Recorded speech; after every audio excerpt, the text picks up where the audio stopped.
Hello everyone, thank you for watching the interview videos. I'm Achi, the organizer of DevRel Kaigi 2025. It is an international developer relations conference from Japan, Tokyo, and we will hold it in on October 2nd to 4th, 2025. So in this interview session, talking with Antika Saloni, as one of the amazing speaker of it about what you can expect to hear from them regarding the session. We hope it would be helpful for you to attend the conference.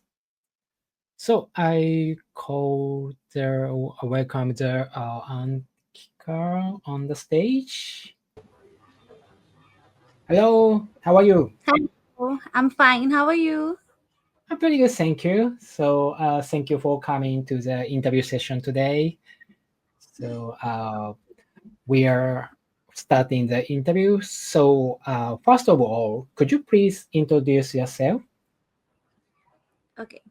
So, my name is Ankita Saloni, and I'm currently working at Check in their business intelligence team. I have been working with communities for past a few years. I have worked as a community manager. I have worked in their DevRel team, and besides that, I always focus on accessibility and inclusivity while building and managing communities. Okay, thank you so much. So, and I want to know, please tell me about your current work at Czech and your effort in community building. Okay.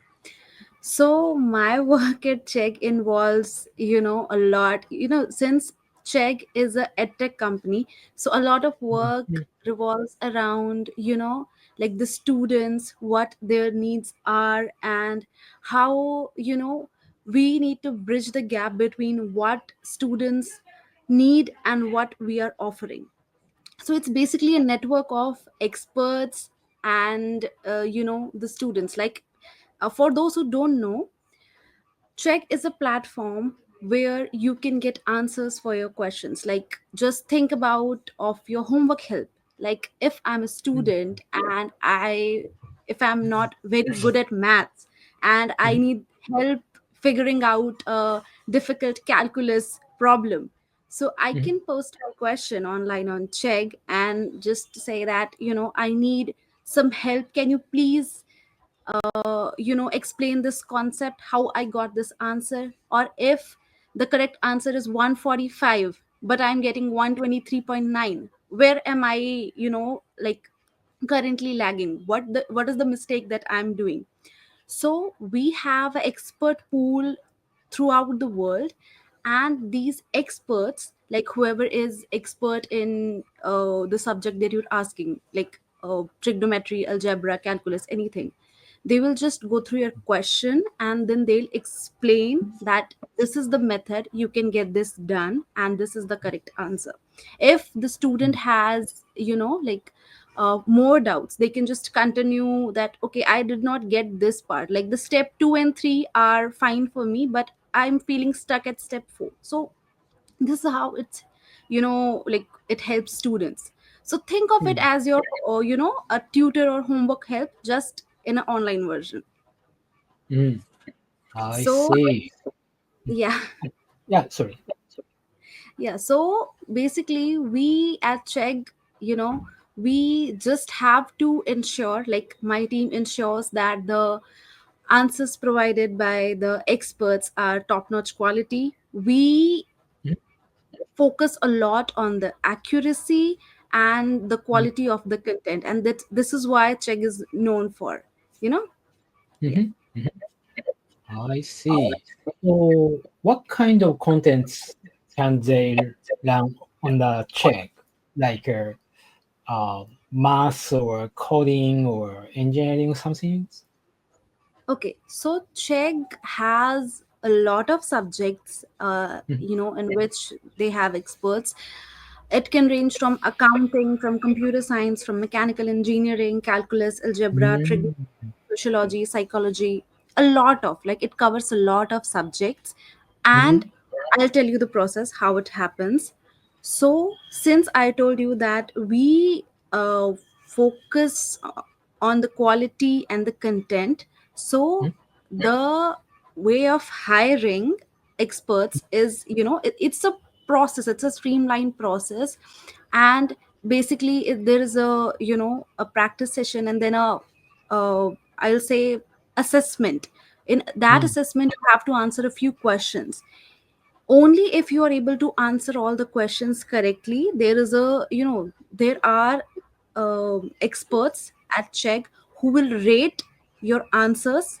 The subject matter experts in that particular domain or particular subject, they will rate mhm, the answers, and only if they satisfy the criteria, mhm, right? Like, if the answers are of good quality and the person seems knowledgeable, they have knowledge, and, like, if I'm hiring someone for chemistry domain, mhm, so I need someone who has bachelor's or master's in that particular subject. mm, mhm, Then only mhm, they'll be able to provide, correct answers, or the whatever the guidance these students are seeking. mm. Yeah. I see. So I did your profile on the Developer Kaigi website. So you mentioned that you have mentored over 10,000 people. So what's inspired you to start this work? Like the community one. Oh yes, yes. Okay, Why you so started I'll tell the you, community? I'll tell you why. Like, it's a long story, but I'll tell you in a bit short form. So, while I was pursuing my graduation back in University of Delhi, so Mm-hmm, we had a lot of people, like people from different, educational backgrounds, ethnical backgrounds, and, studying together. So I met a few people, and they were suffering from some sort of disabilities, physical disabilities. So mm-hmm, one of my friends, he was visually impaired. So, I started interacting with him, and it was then I, realized that we talk a lot about community and inclusion and accessibility, but the mm-hmm, people who actually need to be included don't exactly feel being a part of that community. Like, mm-hmm, most of the communities that I have been a part of, uh the representation is very important, the inclusion is very important. It is mm-hmm, beyond the buzzword. A lot of people do use that, the inclusion is important, the accessibility is important, diversity is important, but where exactly, the inclusion is, how do you bring diversity? It is mm-hmm, when the people, like the people from the marginalized groups or communities, when they will be included, then only you can say that, yes, I focus on the inclusion, there is a diversified group. So whenever I talk to him, I came to know about a lot of challenges that these people face in their day-to-day lives. you know uh, for a normal person, everything might seem okayish, but just for one day, step into the shoes of someone who cannot see or who cannot hear, who has some sort of physical disabilities. Your mm-hmm, entire perspective will change. mm-hmm, And this is something, I guess, the people who are building or managing communities should think of, because mm-hmm, this is how you start at grassroots level, and then you can start building upwards and onwards. mm-hmm. So I see. that was the notion. Like, whenever, after meeting them, after talking to them, after visiting some NGOs with them, after seeing how these people do their lot of work, how they use technology, like why accessibility matters for these people. Mm-hmm, So this is something I always keep in mind, and I always ensure while building or managing communities, because it is a mm-hmm. community first approach, not the product first approach. I see. Yeah, it's a 100% agree about that. Okay, so now we are moving to the next topic, your session. So this conference has 2 days, 3 days, so each with a different theme. Day two is a marketing and business days, and day three is a developer and community day. Perhaps your session is very suitable for day three, developer community days. So Mm-hmm. I showed your session title on the stage. So could you please introduce your session, especially any points you want to share with the audiences? Okay, yeah. So this is about communities because I have been working with communities for more than 7 or 8 years now.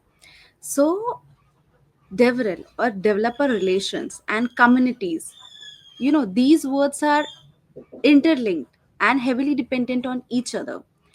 So what happens is a lot of people think that DevRel is fluff, community is fluff. It has nothing to do with technology or things like that. But it is a very wrong approach, I'll say. Communities are very, very, very important and very central to any product or anything that you want to build off. DevRel is the bridge between the product you're offering and your audience. And it's very important to bridge the gap between what is required and what you can offer. So, communities are central to everything. And as I mentioned before, that diversity, inclusion, representation, these are very much important in community. It's not about just a buzzword, inclusion or things like that. You have to ensure that there is proper inclusion, there is proper representation, the marginalized group, or like they don't feel left out. A lot of times the designers, the developers, the product managers, they consider the 90 to 95% of the crowd while building something, but what about the rest 5 to 10% of the crowd that always feels left out? So while I was working at working with the NGOs that aim to empower the physically disabled people, I came to know about a lot of challenges that they face day to day. For example, if someone is visually impaired, they cannot fill the captcha, they cannot tick mark it, they cannot pinpoint a location. Like for the food delivery apps or the quick e-commerce apps, they cannot pinpoint the location. So if they cannot pinpoint the exact location on map, how can they use this service? This might not seem so much for people like us, but when we talk about accessibility, a lot of things that we thought are not part of the bigger picture just starts popping up, and it's very important to keep all of these things in mind. Also, when I talk about community, what makes a community? Like in today's world, you know a lot of dev and non-dev communities are there, and people think that it's very easy to start one. Like, why can't I start a community? But the first point is, what is the purpose of that community? There must be a shared pain point that your people of your community might be facing. For example, if you are part of a campus of a college or an educational institution, and there is no developer community at your place, your school or your college or your institution, you might feel that you're currently lagging at something. You might need guidance. You might want to build cool stuff. You might want to go and explore hackathons. You want to participate in different things. You want to build projects. But there is no community. Suppose I'm in class A and somebody is in class B. We don't know each other. I also want to build uh, stuff, they also want to build stuff, but how will we know? We cannot like this, right? So we need a place where we can find and connect with like-minded people. Like if I'm part of the robotics club and there are three or four other people who are part of the robotics club, we can connect instantly. We can talk about things that I'm also interested in robotics, I'm also interested in IoT or things like that. So maybe we can start building on this project, maybe we can explore this event, maybe we can participate in that hackathon. This is how this is what is the essence of community is. And a lot of communities start small. There must be a shared pain point that you aim to solve. Also, it's very important that in communities, people, everyone that is a part of community, have a safe space for sharing things. Like if I'm a part of the community and I share something that maybe this thing is not working out and anything like that, and if it backfires, if people turn against anything like that, that just doesn't align with the essence of the community. Everyone should get a safe space to share their things, to talk about things. And the community manager or the one handling things, they should ensure that everyone should be more or less on the same space, same page.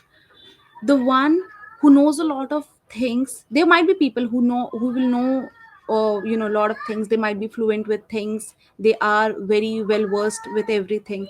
There might be people who are very new to things, because in community there are people with a lot of different backgrounds, lot of educational backgrounds. So if I'm new to something, I don't, supposedly if I don't know about web dev, I don't know anything about web development, what a MERN stack is or anything like that, I will join a community thinking that okay, there are people there, there are mentors there, they will guide me, they will help me learn this thing. If I will feel overwhelmed, if I feel that the mentors are not helping me, if I feel that the people are bullying me, I might quit. I might not join the community. This is something, everything has their, own set of challenges. Building a community, scaling a community is not very easy. A lot of people might say that it's not about, coding is difficult, software engineering is difficult, rocket science is difficult. What goes in building community is not difficult at all. No, everything has their own set of challenges, and it's very important to address everything, like the challenges, like what the goal of your community is, what specific problem statement are you sharing. And for those willing to start a community or building or scaling a community, it's very important to have your own code of conduct. It is very important, because a lot of times things don't go as planned. A lot of times there might be internal conflicts, there might be volunteer burnouts, there might be points that maybe you are planning something else and the other person who's also managing the community is planning something else. So it's very important to address each and everything, and having a code of conduct make it easy and makes the community a safe place for everyone, and the community can thrive. Also, you can partner with other communities, you can get in touch with other community managers, and together you can host and build great things. Like the communities of two different colleges or the two different community in the same college can come together and organize things. So it's like, what I'll say, like, you what I'll say is that it's a great thing to start a community, but it's also a very challenging one. And you cannot feel everything until and unless you see it from the perspective of a community manager. You step into their shoes, and it is something that comes with experience. Like not everything is factual or can be found in textbooks. It is something that you will experience once you become a part of a community or you build one. Okay, thank you so much. So I have some question for you. You said there is a gap between company and community. So how can companies better understand the community? So how to explain you how to explain about the community in your company? Okay, a lot of times, like if I am a part of a company, supposedly I am a manager at a company, and my Mm, company wants to launch a new product, right? That we feel through, like through some data, like through surveys or polls or anything like that, we feel that our audience, this is my particular target audience, and for them, we are planning to launch a product. And we launched a product, but is that product actually solving the problems that my community is facing?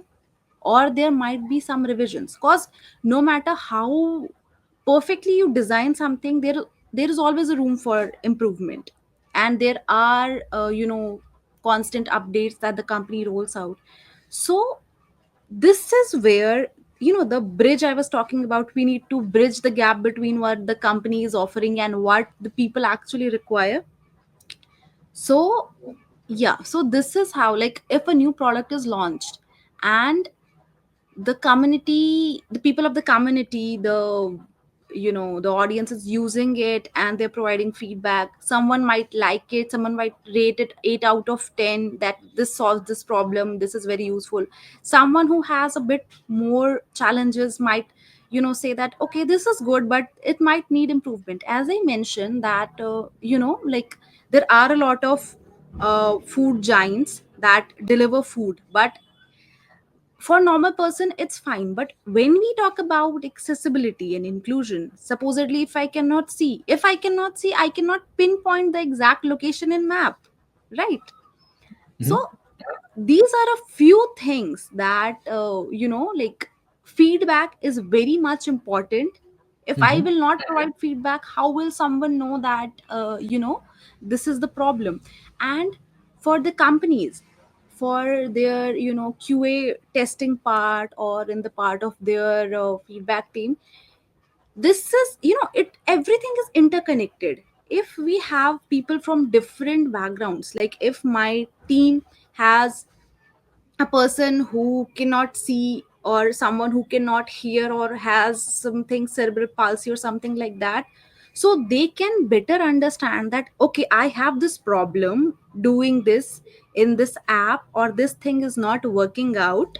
mhm, So the community of my people, like if one person who has some sort of disability faces this problem, then all people, almost all people who have that similar problem, mhm, will face something more or less similar like that. So if mhm, the company itself has people from different backgrounds in their team, it will help them gather much better and unbiased feedback that mhm, will help them in designing better products for the consumers, that are mhm, more accessible and mhm. actually cover a large variety of the audience section. Mm, I see. It's a very excellent answers, I think. So yeah. So thank you so much, Antika. You have a lot of great experiences about developer communities, I think. So we look forward to hearing your session at the conference. So yeah, thank you so much for today's interview, and I hope you will also enjoy our conference. And Yes. yeah, and please enjoy your stay in Japan. Okay. Thank you. Looking forward to the session. Yeah, see you soon. Okay. Have a nice day. Yeah, have a nice day too. Bye bye. Bye bye. Okay, everyone, how was the interview? So I will announce it again. Our conference, Developer Kaigi 2025, will be held on the October 2nd to 4th, 2025. Tickets are now on sale We hope for your attendance. See you next interview. Bye.